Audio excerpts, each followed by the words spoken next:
Welcome to MarvelVision, a podcast about Marvel and the MCU. And this episode, we are burdened with glorious purpose to talk to you all about the kickoff episode of Loki on Disney+. I'm Alex. I'm Justin.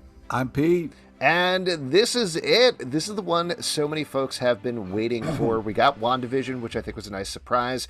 We had Falcon and Winter Soldier, which obviously broke big. But Loki really, to me, does feel like the big one coming down the pike here. There's a lot of anticipation for the show. And the first episode just dropped on Disney+, so that's what we're going to be talking about today. Obviously, if you haven't watched it, turn away now. Don't listen to this podcast. We're going to spoil the heck out of Loki episode. The hell. Loki here if you want spoilers. Yes, the Muspelheim, if you will, out of the first episode of Loki. So turn away. But let's talk broad strokes first. I think we were all excited in different levels about this show. Now that you've seen the first hour of it, just generally speaking, what was your reaction, Justin? It was a little weirder than calmly weirder than I thought. It was sort of like very moving through it. It was beautifully shot. Felt a lot of Brazil vibes, that movie from back in the day, and some light Doctor Who. I mean, Alex, you're the Doctor Who expert, so I'll let you speak to that because I don't touch that shit. But this is, it was a little calmer than I expected, but I did like it. What about you, Pete? What's your broad strokes reaction? Fun. I was excited. I thought from the trailers and teasers and stuff, it looked like a fun kind of low-key vehicle, and I was excited. I felt like it had I thought it had a nice Hitchhiker's Guide. Were you high-key about Loki? Yeah.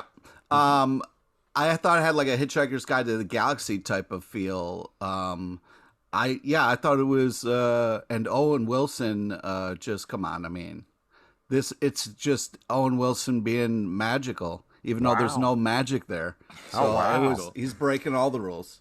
Well, and let me say on the Owen Wilson tip, like he really what a perfect casting choice as a counterpoint to the sort of cocky, comically highbrow Loki of Tom Hiddleston in this period of Loki.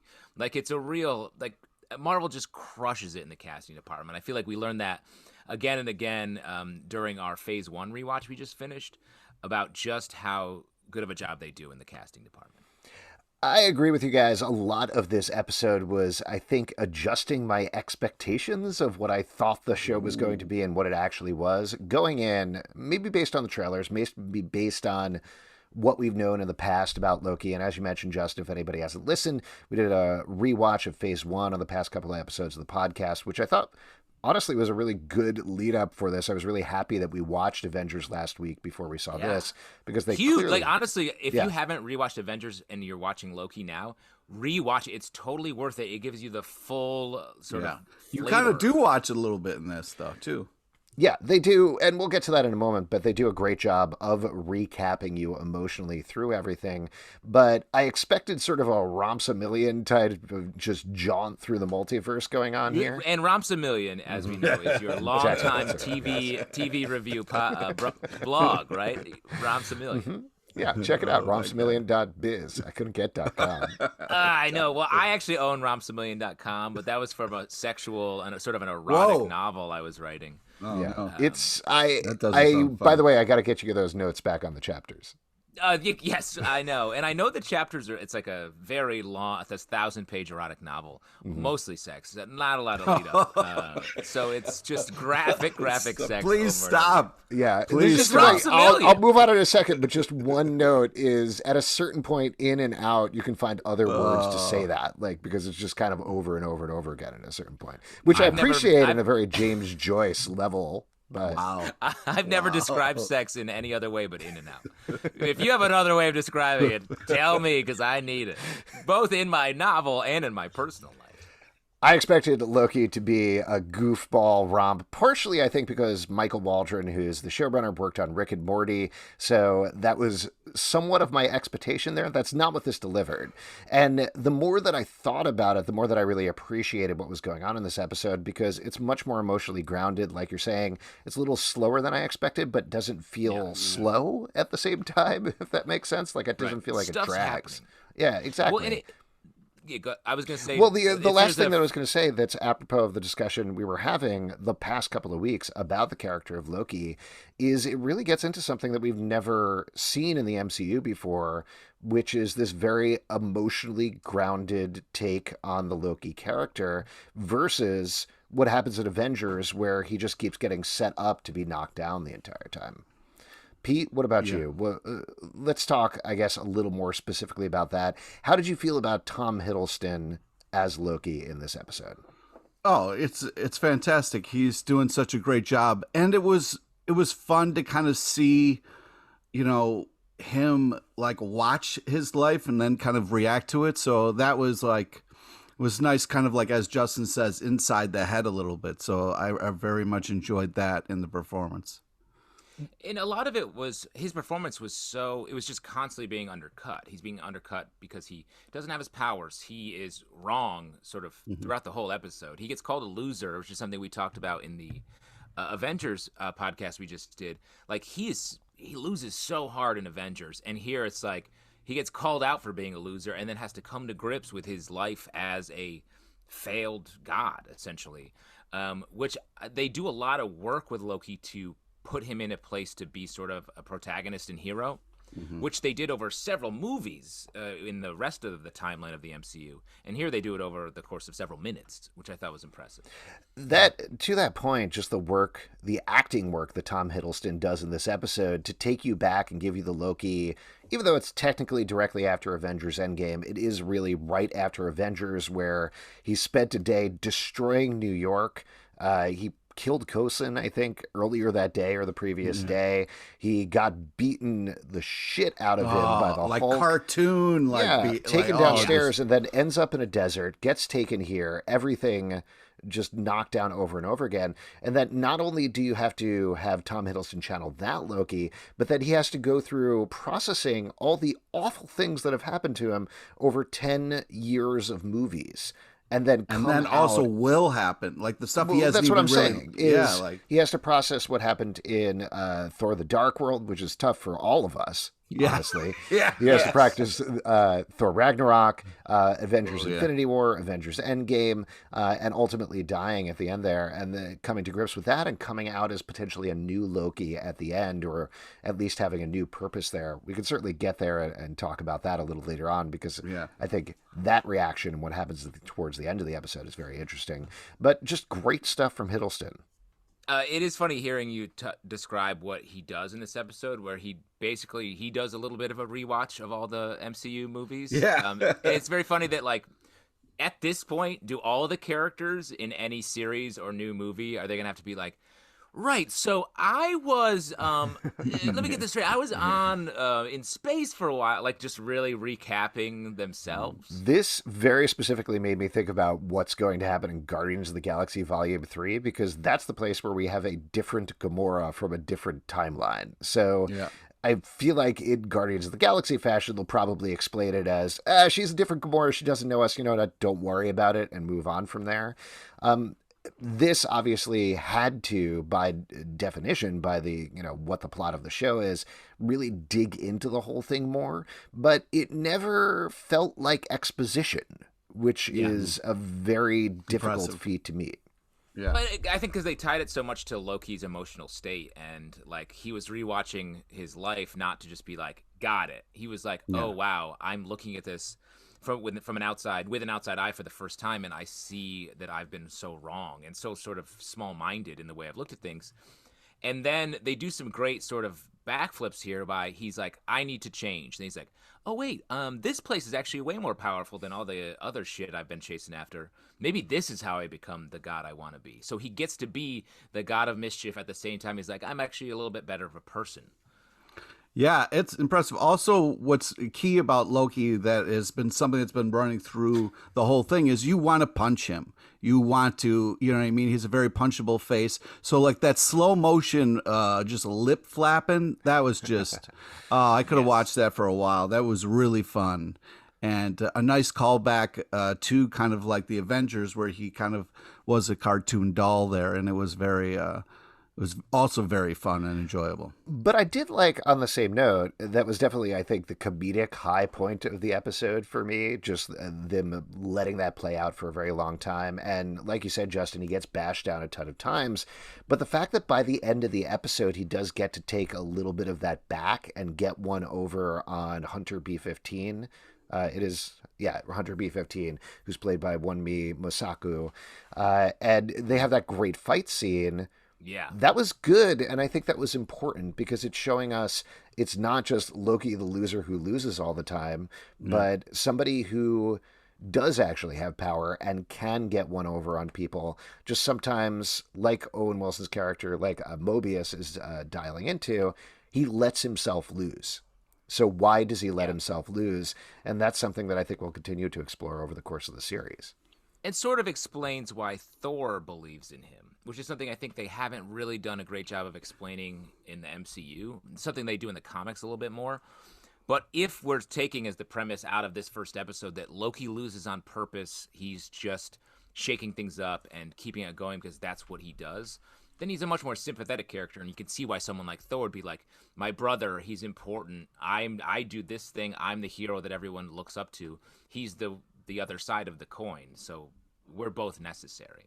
Yeah, but I also really like that, like, brother kind of back and forth because, like, there are moments where you can really call each other out. And the fact that, like, Thor had that moment where he's like, Loki, you know, I know your tricks. You're a one trick pony. You're just going to betray me. You're going to try to do a thing. And then, you know, and it was just like, that's what's cool about this is like he really is being like, how can I kind of grow above this to, you know, be who I want to be and who is he going to become? So it's, yeah, it's a fun adventure for this character that is, you know, can be kind of written off or kind of just used not so well. One thing that I think they did really well on the script, kind of bouncing off of that a little bit from Michael Waldron, who wrote the episode, is a little bit like WandaVision in a very similar way. It seems like they studied every single moment of this character's time in the MCU and figured, how can we pivot off of that? And you've got the loser thing, him losing all the time, but just that line, I'm burdened with glorious purpose, again, getting back to Mobius, really digging into it, what is his purpose? Like, why does he say that line, and what does that mean for him? And then reflecting that back on him. Similarly, with the Thor Loki relationship, the best moments with Thor and Loki are always those moments where it's clear Loki is trapped by his own actions. It happens in the first Thor movie. It happens in Avengers. It probably happens several times past that, though we didn't rewatch those movies for the podcast yet. But those moments where Thor will say, please, you don't have to do this. You can turn this back. You can turn this around. You can be the good person that I know you can be. And you see it play over on Tom Hiddleston's face every single time, where there's a moment where he thinks, can I do that? Can I be good? And then he looks around and says, no, I can't. I can't do that. I got to go on and do Yeah. this thing. So, again, I think it gets back to, at least in my mind with this first episode, the idea of the show is, what is Loki's purpose? If that's the thematic idea that they're playing with, I think that's a very exciting place to take it forward. I agree. And this is getting to the end of the episode, which maybe we want to save, but just on the Loki side of it, it feels like Loki's going to be chasing Loki, another Loki.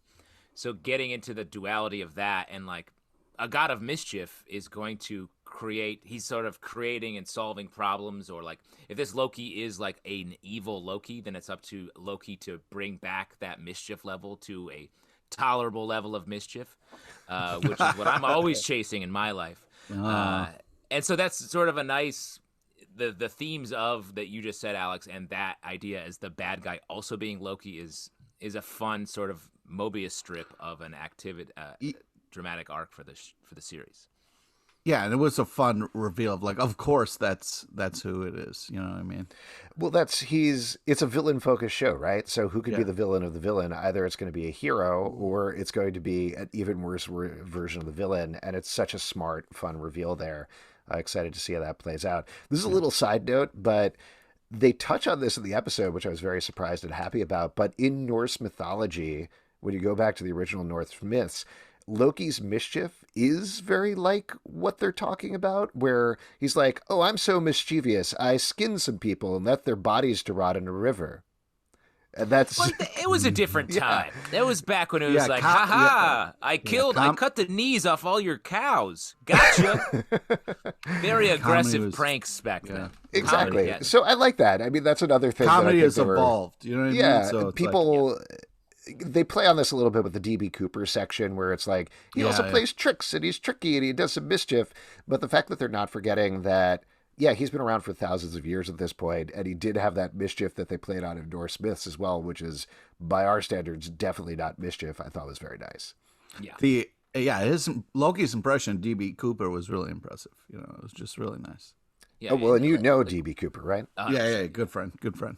You're the one guy that found him, Yeah. right? But speaking of knowing people, Justin, do you know Eugene in this? Casey? Yeah, he shouts Yeah. to the actor who plays Casey, Eugene Cordero. Yeah! UCB I used to New do York shows with him alum. back in the day. He's great. I He's love Eugene, hilarious. great guy. I haven't seen him. He Yes. moved to LA years ago. I saw him a couple yep. times when I was out there, but he's had a killer career lately. He's been crushing it, and to see him as a sort of main character here on Loki is super fun. Couldn't have happened to a better dude. That guy is hysterical.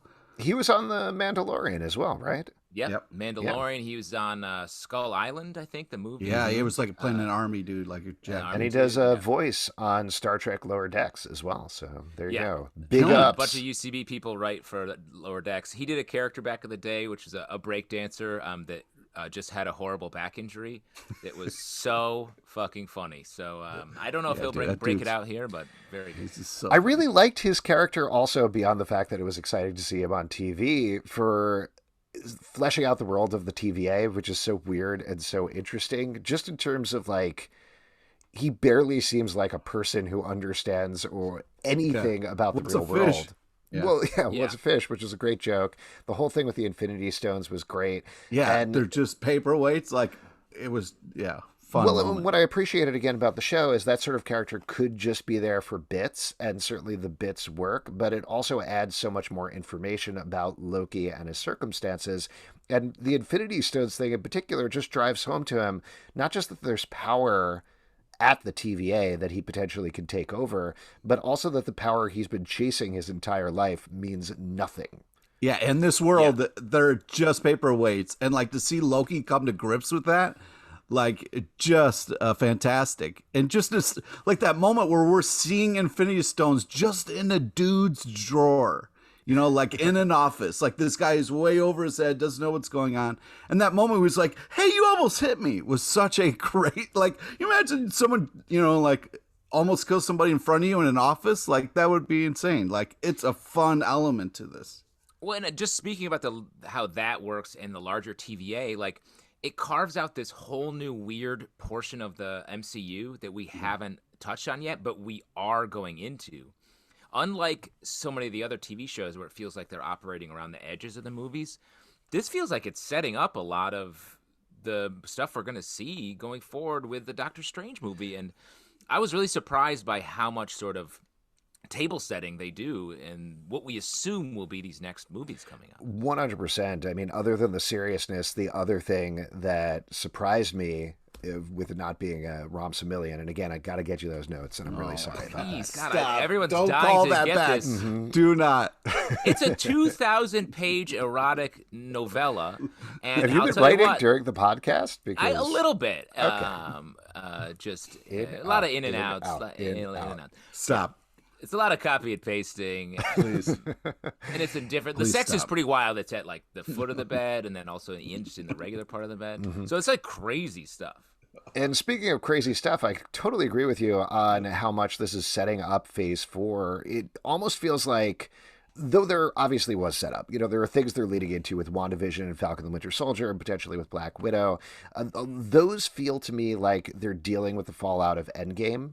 This, even though it's literally directly coming out of Endgame to the point that we see a scene of Endgame in this episode, it feels like it's the one that's really kicking off Phase 4, and specifically that whole instructional video that Miss Minutes does about timekeepers and the multiversal war and laying all that out. We also hear something that ties into WandaVision. They mentioned Nexus, which, if you remember from WandaVision, one of the ads was for Nexus, which was relatively unexplained. So we're starting to get this build-up there that, like you're saying, Michael Waldron is also the writer on Doctor Strange 2. Spider-Man No Way Home is also going to do multiverse stuff. It seems like this is the one that lays out at least part of what the central conflict is going to be going forward, even if not specifically timekeepers going forward and the TVA going forward, but this multiversal war seems like a key piece of information for the MCU Phase 4. Yeah, and the sort of the fracturing of this sacred timeline, I think, I'm assuming they set up that the TVA is here to shut down timelines that are deviating from the sacred timeline. And it feels like something's going to happen that'll cause a real bad situation where a multiverse will occur, and it's going to be up to Doctor Strange to sort of set that up, explore it, and find out what that means going forward. Well, I'll throw out another thing at you, and it's certainly early going here, but please don't. It sort of feels like that there probably is supposed to be a multiverse, and the timekeepers are either actually the bad guys or some sort of Oz behind the curtain thing where there's clearly something else going on. I feel like, granted, we have 5 more hours to go after this, but it kind of feels like Loki is going to gun for the timekeepers, gun for the power here, and find out things are not exactly what they seem.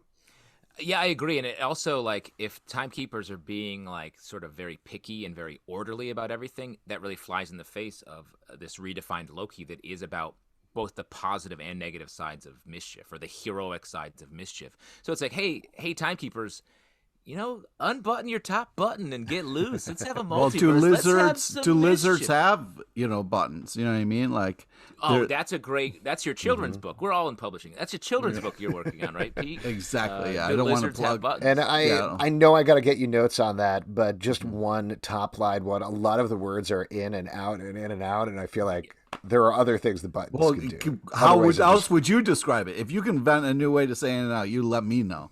All right, I'll look at thesaurus.com. Okay. It's funny now that you say that, hearing you say that, it's really, and every time I get dressed, it's like my shirt is fucking itself. Yeah. Just in and out. And it's like how much, you got to cut it off at some point, but how much do you leave open? I usually cut it off when I finish buttoning the buttons, Oh, wow. Okay. There was one other little connection that I thought was interesting, and it was a toss-away line, but it definitely seemed like chum to the fans like us. Do you know what I'm going to say? I think I know what this is, but you say it. This place is a nightmare, that line? It's exactly, yeah. It feels like a direct setup for Doctor Strange, because the line he says after that, different department. Yeah. So I don't know if he physically means a actual different department or a world of nightmare, but there's been a lot of rumors about the villain Nightmare from Marvel Comics showing up in Doctor Strange 2, and that seemed like a implicit confirmation that that's exactly what's going to happen there. And I felt like the line "different department" was a meta joke about, that's the films do that. That's a different department. Yeah. But it was also nice that he was like, I'll help you burn down the nightmare department. Yes. Are you having a problem with nightmares? Is that what's going on? Yeah. You guys don't? No, I love them. What's your most reoccurring nightmare, Pete? I don't really want to reveal that, but I guess if you want to know, it's a nightmare where I'm stuck on a school bus and there's a monster in the back. Oh wow!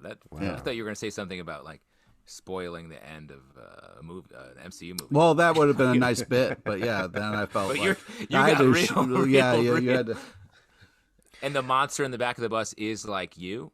Are you the monster? Yeah, it could be an evil version of me that just has a lantern. So we mentioned some of the characters on this episode. Obviously, we talked about Loki. We talked a little bit about Owen Wilson as Mobius M. Mobius, and Wunmi Masaku as Hunter B-15. But the one we didn't discuss yet is Gugu Mbatha-Raw as Ravonna Renslayer, and she's the judge. I really liked this setup here of the TVA as sort of the police station of the timeline. She's kind of the head of the police station. Owen Wilson is sort of the beat cop, like the by the numbers cop. I thought that was fun, and I know we don't get to see a lot of her, but she's a great actress, and I'm excited about what she does in the series going forward.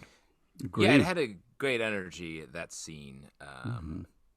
And I don't know, when I was watching, I was like, oh, she definitely seems like a main character, but how often are we going to be back in this room? Right. She felt very tied to the room.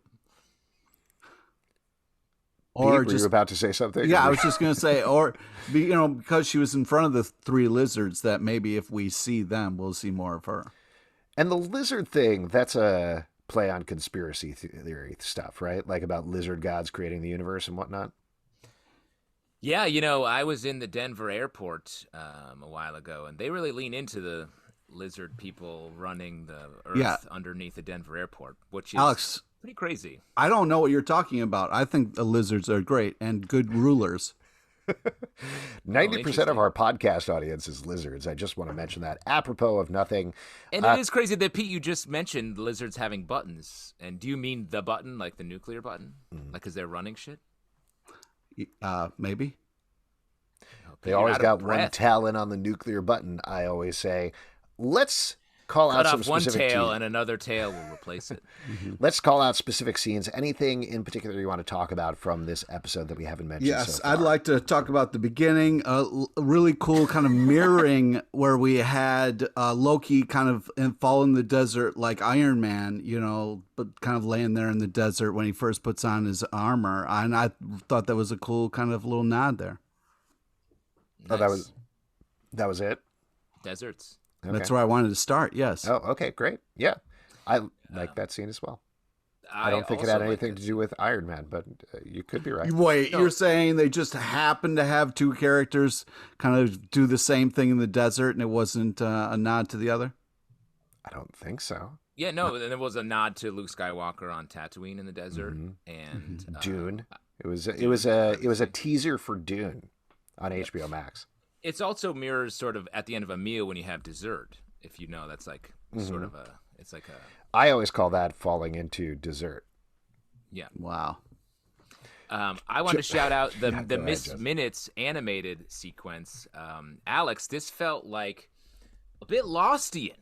Did you feel a little this whole episode? I think we can say for plotting the ancestors of this first episode. Yeah, I forgot to call there's a little out Lost in here. Influences at the beginning. You're absolutely right on Lost. I think you're spot on with Brazil. I hadn't thought about that one. The two that jumped out to me for the episode, and I do want to get back to Miss Minutes in a second, but Legion, one of our favorite shows on FX, just from the production design perspective, kind of felt like that. And then also the commission sections of the Umbrella Academy, which is like very on the nose, but that is a bureaucratic place that deals with time travel mistakes. So it's hard not to think about that when you're watching the show. Yeah. Agreed. But the Miss Minutes section, a little, not exactly an Easter egg, but a fun casting thing. That's Tara Strong as the voice of Miss Minutes. People might know her as lots and lots of voices. She did Raven on Teen Titans Go and on Teen Titans.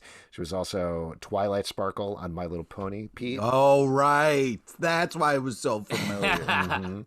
But I thought that sequence was great, and the way they laid that out was super fun. I want to see more of that. I want to see more weirdness like that throughout the show. I think that'll be super fun. Agreed, and I feel like we will. I think they're setting up Miss Minutes to be a whole thing. Also, what was nice about, like, kind of as far as the setup of the show and the pacing, like, I really liked how we got to have moments where he was just watching it, but then other times where we got to live it. Like when he became DB Cooper, it wasn't us kind of watching it or anything like that. Like we got kind of sucked into the moment, which was nice. So I appreciate the fact that like it wasn't just talking about it, also showed it, and we kind of lived it with the character. Then other times, he was watching it happen. So as far as like cool pacing and fun kind of like a rhythm to the show. I really appreciated it. I also just to sort of talk about something they didn't really define, but we get some clues toward these grenades that sort of reset the timelines. Very curious how they work. Here's my theory. They also at one point use the a timeline that is near a branch that's nearing a red line. It feels like this is total guess that the grenades can reset the timeline as long as the timeline hasn't hit its red line. So the goal is they need to go and sort of like like putting your finger into a leaking dam. They need to do it before it gets to the point where it breaks through.